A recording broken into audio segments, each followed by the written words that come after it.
सिंध में peoples party का सियासी जनाजा निकला चाहता है। आप लोग आखिर में फातिहा की तैयारी कीजिए और बाकी जो थोड़ी बहुत बच गई थी वो सैलाब बहा कर ले गया इनको। आज सिंध में जो तबाही बर्बादी हो रही है, इनका सिर्फ एक ही नारा है, माल खपे माल खपे माल खपे।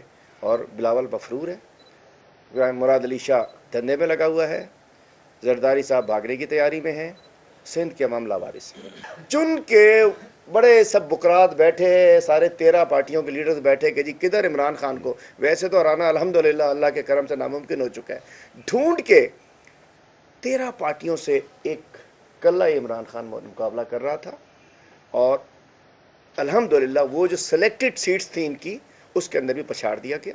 इंशाअल्लाह सिंध कप्तान का अगली गवर्नमेंट सिंध में इंशाअल्लाह तहरीक इंसाफ की होगी। ये भी प्राइम मिनिस्टर शहबाज शरीफ साहब जाते हैं, हेलीकॉप्टर में विज़िट करते हैं, तस्वीरें बनाते हैं और उसके बाद बग़ैर कुछ लिए दिए आ जाते हैं। और हमारे वज़ीर ख़ारजा जो कभी कभी एक रोज़ा दौरे पे पाकिस्तान आते हैं और सिंध आते हैं, आज भी एक रोज़ा दौरे के ऊपर मलिर आ रहे हैं कराची, वो तो ऐसे भागे हैं पाकिस्तान से, ऐसे गए हैं, मतलब सिंध डूबा रहा, बिलावल साहब दौड़ा रहा, सिंधी तबाह होते रहे, वो मौज उड़ाते रहे, सिंधी ना खाने को था ना कुछ था ना कुछ था, और वो दुनिया जहान में ये तो लेके अपना दामन तो लेके भीख मांगते रहे, लेकिन दिया कुछ नहीं उन्होंने।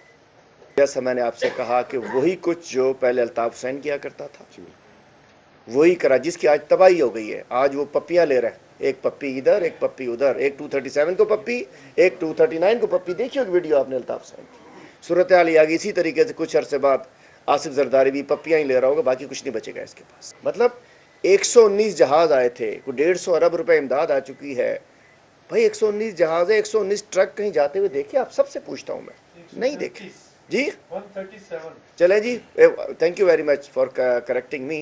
137 जहाज आते हैं। मैं चैलेंज से कहता हूं 137 जहाज ट्रक किसी ने जाते हुए देखे? अरे भाई खोता गाड़ियां देख ली 137 कि कहीं वो कनक लेके जा रही हैं, राशन लेके जा रही हैं, टोकल ना कोई चिंची, ना कोई लोडर, ना कोई खोता गाड़ी नहीं नजर आई। ये इनका ना पेट, अफसोस से कहना चाहता है, ना भरता है ना फटता है। केपी में भी सैलाब आया, एक हफ्ते बाद, 4 सद्दा हो, नौशेरा हो, बिल्कुल प्रॉब्लम आया। उस दिन कोई गलतियां भी हुई हमसे, शायद रेस्क्यू में उस 2-4 वाक़यात हुए, लेकिन एक हफ्ते बाद ऑल सेटल। मतलब डिज़ास्टर आया, रेस्क्यू फेज़ से निकल के रिलीफ फेज़ गुजर गया, रिहेबिलिटेशन फेज़ है। पंजाब में भी सैलाब आया 4 अजला में, और वहाँ भी एक हफ्ते बाद चीज़ें सेटल थी। पता तबाही आई, सब कुछ हुआ, लेकिन सेटल मीन्स कि गवर्नमेंट पहुँच चुकी थी, लोग कैंप्स में जा चुके थे, रिलीफ का काम जारी था। लेकिन सिंध में अभी तक सैलाब ऐसा है कि ख़त्म होने का नाम नहीं लिया जा रहा। ये भी प्राइम मिनिस्टर शहबाज शरीफ साहब जाते हैं, हेलीकॉप्टर में विज़िट करते हैं, तस्वीरें बनाते हैं और उसके बाद बग़ैर कुछ लिए दिए आ जाते हैं। सिंध में वबाई अमराज फैल चुके हैं, सिंध में इंसानी अलमिया होने का ख़तरा है, और जिस अंदाज से इन्होंने इस डिज़ास्टर को मिसमैनेज किया। एक तो मैं कहना चाहता हूँ सिंध डूबा नहीं है, सिंध को डुबोया गया है। मतलब 14 साल में जो करप्शन हुई है कि ना बल सफाई हुई, ना बंद बने, और ये सब ब्रीचेज़ हुए हैं। दरियाई कोई रिवनाइन फ्लड नहीं था, इस ब्रीचेज़ के ज़रिए सिंध को डुबो दिया गया। मंचर झील की गलत प्लानिंग के जरिए 4 शहर डूब गए। मतलब केन शाह, मेहर, दादू, मंचर को अगर प्रॉपर वक्त पे कट लगाया जाता। तो मैं बताना चाहता हूँ, ये जो चैम्पियंस हैं ह्यूमन राइट्स के, वहाँ तो ज़्यादतियाँ हो ही रही हैं। मैं एक आपके सामने मौजूद हूँ कि अभी जेल में किस तरीके से हुआ, लेकिन आज सिंध में जो तबाही बर्बादी हो रही है, इनका सिर्फ एक ही नारा है, माल खपे माल खपे माल खपे।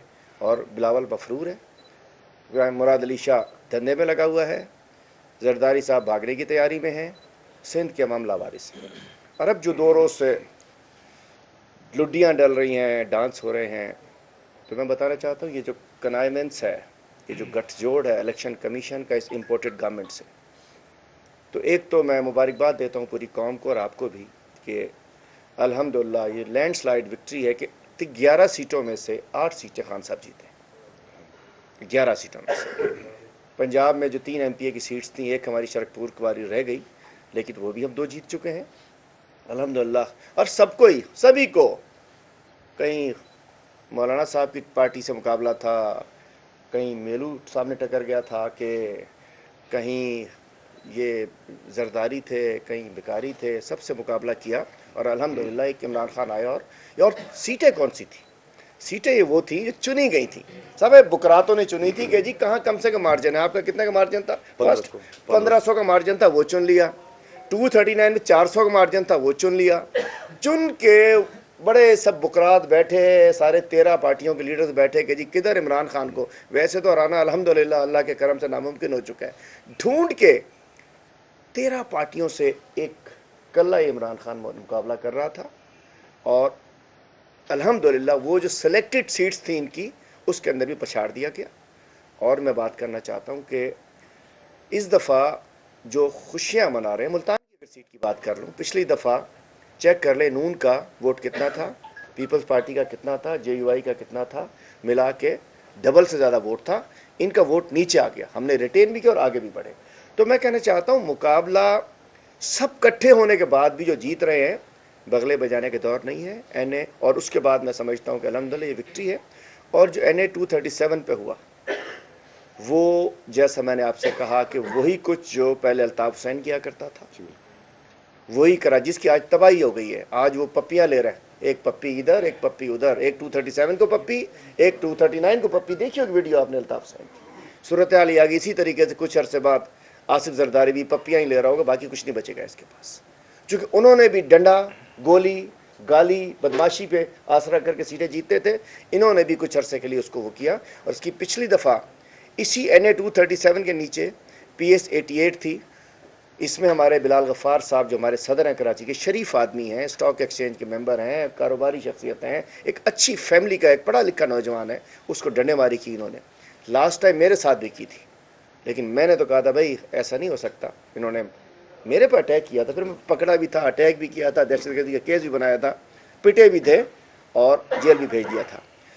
इस दफ़ा 237 में इन्होंने पुलिस के ज़रिए, RO के ज़रिए, प्रिजाइडिंग ऑफिसर के ज़रिए, इन्होंने हर किस्म की जो धांधली होती है और इलेक्शन कमीशन के कनाइमेंट्स, इन्होंने 237 के अंदर इन्होंने बदमाशी की। ये सीट कल भी हमारी थी, कल आने वाली कल भी हमारी होगी। और इंशाल्लाह हाई कोर्ट के अंदर चैलेंज कर दिया गया कल अजीज अल-जैदी साहब ने। इंशाल्लाह ये हमारी हाई कोर्ट से हम चाहेंगे, जैसे डस्का में अगर हो सकता है। चीफ इलेक्शन कमिश्नर किधर है? मतलब इतनी गुलामी, इतनी बेशर्मी। डस्का में थोड़ी शिकायत आ गई, री इलेक्शन। ये सरेआम अभी बताएंगे जमील अहमद खान साहब कि किस तरीके से वहाँ खुलेआम पुलिस की मौजूदगी में ठप्पे डले, पूरी पूरी किताबें लेकर उन्होंने उसको भर दिया। उसके बावजूद रिजल्ट अनाउंस कर दिया गया। 237 में हम नहीं हारे हैं। वहाँ लाजिम बात है कि हमारे हाथ में असला नहीं होता है, हमारे पास माफियाज नहीं है, हम लड़ाई करने वाले नहीं हैं। तो इंशाल्लाह आइंदा सिंध में मैं समझता हूँ कि पिछली दफ़ा आप लोगों के करेक्शन के लिए सिर्फ 12 सीटों का, इलेक्टेड सीटों का, MPs का फ़र्क है। पिछली दफ़ा 168 का हाउस है, 99 पीपल्स पार्टी है, 69 अपोजिशन है, 85 पे मेजॉरिटी है। 16 सीटें अगर हमारे अपोजिशन के पास हों तो गवर्नमेंट बनती है, 12 इलेक्टेड सीटें हों तो 4 रिज़र्व आ जाती हैं। और पिछली दफ़ा 25 सीटें ऐसी हैं जिसमें 250 से लेकर 2500 के दरमियान का फ़र्क है। तो इंशाल्लाह सिंध कप्तान का अगली गवर्नमेंट सिंध में इंशाल्लाह तहरीक इंसाफ की होगी। और जो थोड़े बहुत बच गए थे वो इनको ये सलाब बाहर कर ले जा चुका है।